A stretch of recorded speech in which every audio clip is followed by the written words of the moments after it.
situation of people living in flood-prone areas. Let them have a Palestinian state in Paris or London. They look like Middle East now. Israeli rep attacks UK, France over recognition. Israel's Knesset Speaker Amar Ohana hit out at plans by the UK and France to recognize a Palestinian state during the 60th World Conference of Speakers of Parliament in Geneva on Wednesday.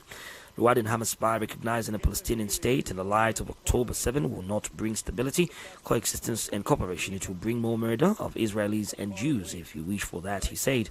What you call a Palestinian state put up in London, in Paris, in your countries, which become more and more similar to the Middle East, the so-called peace that some European countries advocate for will only result in more war, but the war we are fighting will result in peace, he added.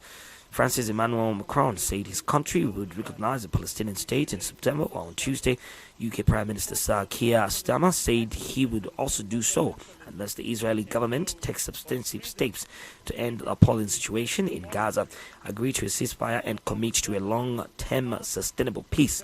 Last week, Starmer received a letter from over 200 lawmakers on all sides of the political divide urging him to recognize Palestinian.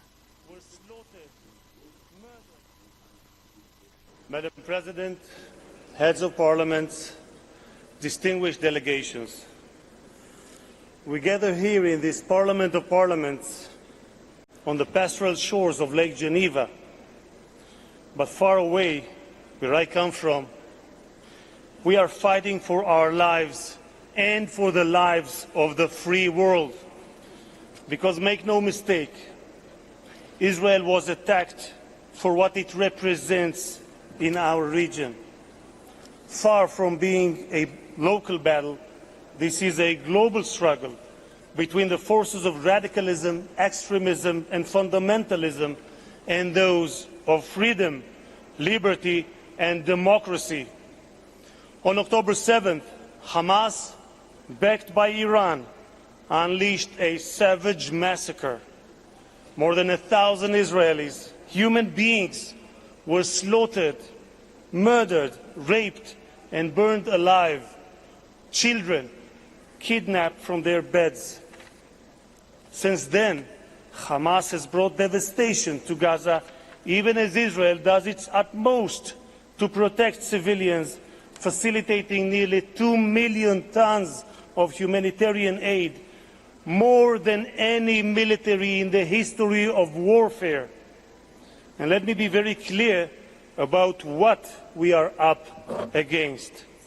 Please listen closely to what was chanted in the Iranian Majlis.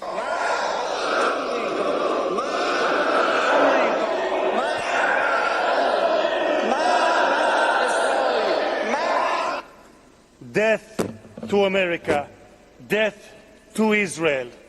Now, this is not a footage of an underground terror cell. It is the official parliament of the Islamic Republic of Iran, a full member of this forum, openly calling for the annihilation of two sovereign states. Sadly, many